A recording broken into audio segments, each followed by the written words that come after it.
અમદાવાદમાં જૂની સોસાયટીઓના રીડેવલપમેન્ટનું કામ પૂરજોશમાં ચાલી રહ્યું છે. જો કે કેટલીક સોસાયટીઓમાં અમુક સભ્યો રીડેવલપમેન્ટ સામે વાંધા ઉઠાવતા હોય છે, જેના કારણે મામલો કોર્ટમાં પહોંચે છે.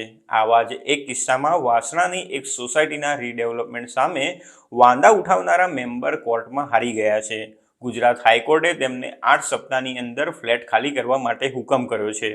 વાસણાની શિલ્પાલય કોઓપરેટિવ હાઉસિંગ સોસાયટીનું રીડેવલપમેન્ટ કામ કરવાનું છે.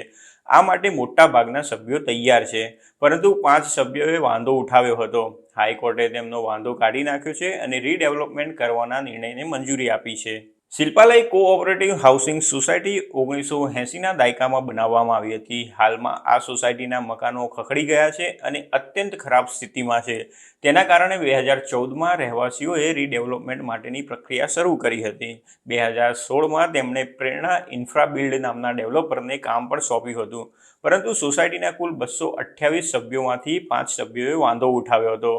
આ મામલે કોઈ ઉકેલ ન આવતા સોસાયટી હાઈકોર્ટમાં ગઈ હતી. તેમણે દલીલ કરી હતી કે અમદાવાદ મ્યુનિસિપલ કોર્પોરેશનના એસ્ટેટ ડિપાર્ટમેન્ટે 2020માં સોસાયટીની જીર્ણ બિલ્ડિંગને તોડી પાડવા માટે નોટિસ આપી હતી. આ ઇમારત એટલી જૂની છે કે લોકો માટે જોખમ પેદા થઈ શકે છે. તેથી સ્ટ્રક્ચરલ એન્જિનિયરોએ તેને રિપેર અને રીબિલ્ડિંગની ભલામણ કરી છે. સોસાયટીના 5 અસંતુષ્ટ સભ્યોએ ડેવલપર અને રીડેવલપમેન્ટ પ્લાન સામે વાંધો ઉઠાવ્યો હતો. જોકે બીજા સભ્યોની દલીલ હતી કે આ 5 સભ્યોએ ગેરકાયદેસર રીતે બાંધકામ કર્યું હોવાથી તેમને રીડેવલપમેન્ટ સામે વાંધો હતો.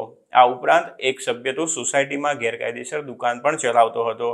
તેણે નવા કોમ્પ્લેક્સમાં પણ દુકાનની માંગણી કરી હતી. તમામ પાસાનો વિચાર કર્યા પછી જસ્ટિસ વી.ડી. નાણાવટીએ કહ્યું હતું કે બિલ્ડિંગની હાલત જોતા તેને તાત્કાલિક રીડેવલપ કરવાની જરૂર છે.